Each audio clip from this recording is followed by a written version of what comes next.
welcome. I'm really glad you could join us. Great to be here. Today, we're diving deep into something, well, something we all do, morning routines. Mm-hmm. We've gathered some really fascinating insights into how different cultures, around the world kick off their day. Yeah, it's one of those topics, isn't it? Seems simple, maybe mundane even, but when you actually compare how different people approach it globally, Right. you start seeing some really interesting things about what different cultures prioritize. So our mission today, I guess, is to explore that cultural side, the variety in these daily rituals. Okay, let's do it. Let's start our journey. First stop, Japan. Ah, Japan.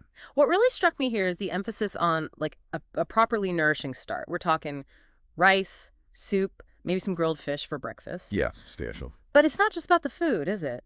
There's also this focus on quiet moments. Some people actually make time for stretching or even a bit of meditation before the day gets going.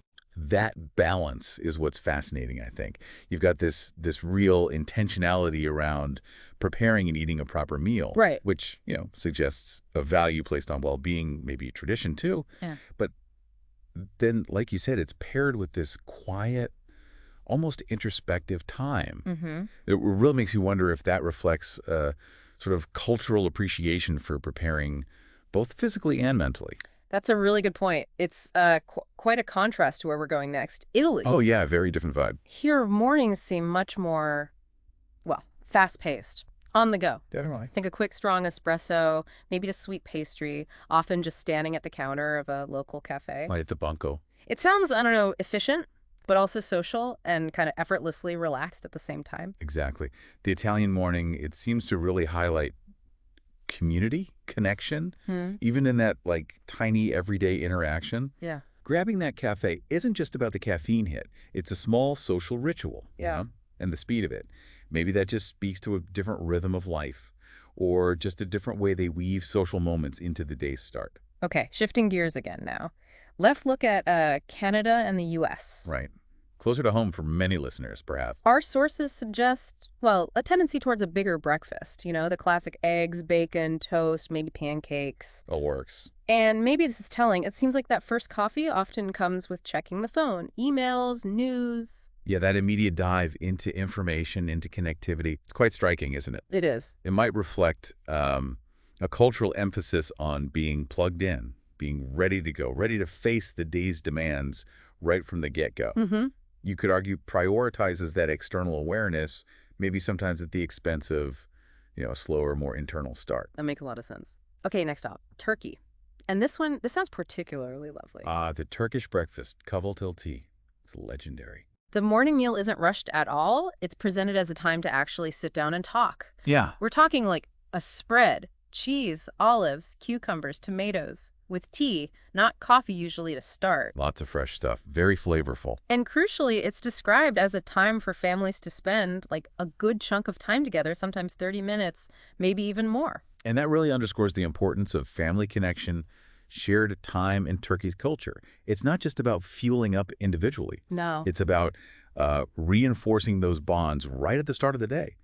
That dedicated time, that could have a pretty significant impact on how the rest of the day unfolds for the family, communication-wise. It really paints a different picture, doesn't it? Okay, finally, let's head to India. Right. Here we see some people starting the day quite early, often weaving in practices like yoga or maybe prayer. Mm-hmm. Spiritual or wellness practices. Followed by that comforting ritual of chai, proper spiced tea, and then often a lighter breakfast, things like dosa or idli. What stands out there, I think, is that integration of well-being. Right. Both physical, with yoga perhaps, and maybe spiritual with prayer. Yeah. It suggests a real prioritization of personal health, a mindful approach to starting the day, which, again, contrasts quite a bit with some of the more maybe externally focused or purely social starts we've seen. It's really eye-opening, isn't it, how these routines that seem so simple, so everyday, can vary so much. Definitely. It makes you think about the kind of underlying values in each culture. Oh, sure.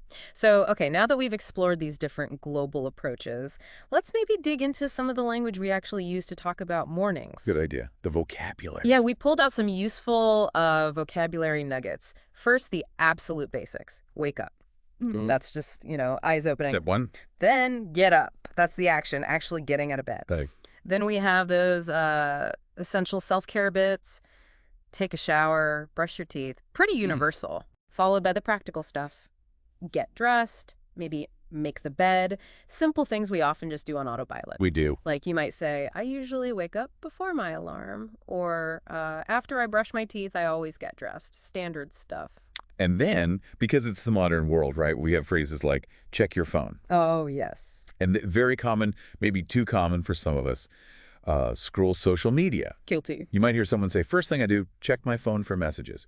Then, of course, there's have breakfast and finally leave the house. Right. For instance, I often have a quick breakfast before I leave the house for work. These phrases, they're really the building blocks for describing how our days begin. They really are. Now, to bring these sort of cultural differences and maybe the impact of routine a bit closer to home, let's think about how even within one place, individual routines can be massively different. Oh, absolutely. Huge variations. Let's imagine two friends, okay? Let's call them Maya and Liam. Okay. Maya's mornings. Well, they sound a bit chaotic. She hits snooze like multiple times. Relatable for some. Then she scrolls Instagram while she's still in bed. Then it's a mad rush to get dressed, and she often feels, anxious and behind schedule before she's even properly started. Oof. Yeah, that feeling of starting the day already playing catch up, that's tough. And unfortunately pretty common. It can really set a stressful tone. It really can. Yeah. But then you have Liam. He's got a very different approach. Okay. He wakes up early, and importantly, he intentionally avoids his phone for the first 30 minutes. Wow. Discipline. Yeah. Makes himself some green tea, maybe spends a few minutes writing in a journal. Nice. And the result? He tends to feel much calmer, more centered as his day begins. See, what's interesting there is the contrast. It feels like reactivity versus proactivity, doesn't it? Explain that. Well, Maya seems to be reacting to the alarm, the urge to snooze, the pull of the phone, the rush. Liam, on the other hand, is proactively creating a certain kind of start, a peaceful, focused one. Ah, okay. I Yeah. see. It really highlights how much control we, potentially have over those first moments. Different choices can lead to really different feelings. And Liam gives Maya some simple advice. He says something like, look, just try one small change. Maybe no phone for just the first 10 minutes after you wake up. Manageable. And Maya's reaction is like, okay, that sounds possible. I'll try that tomorrow. Yeah. And this idea, this one small change, it feels like a really practical, encouraging takeaway for anyone listening who's maybe thinking, ugh, my mornings. Absolutely. It's not about completely revolutionizing your life overnight. Often, real change comes from identifying just one small, realistic habit, something you can actually stick with. That can be the key to shifting your morning experience in a more positive way. That's really helpful. Now, thinking about describing these regular habits, these routines, it brings us neatly to the grammar we tend to use. Right, the nuts and bolts of talking about routines. We often use the present simple tense, don't we, for things we do regularly, like these morning rituals. Exactly. I wake up, he drinks tea, they check emails. It shows it's a habitual action. And to add more details, specifically about how often we do these things, we use frequency adverbs. Mm-hmm. Those useful little words. Words like always, as in I always have coffee, or I usually check emails before breakfast. Then there's often, I often listen to the news while I get ready, and I sometimes go for a walk. And on the less frequent end, I rarely skip breakfast, and I never hit the snooze button, though maybe that last one's aspirational for some. Huh, maybe. And notice where those adverbs usually sit in the sentence, typically right before the main verb, or sometimes after the verb to be. Right, like I am always tired. Exactly.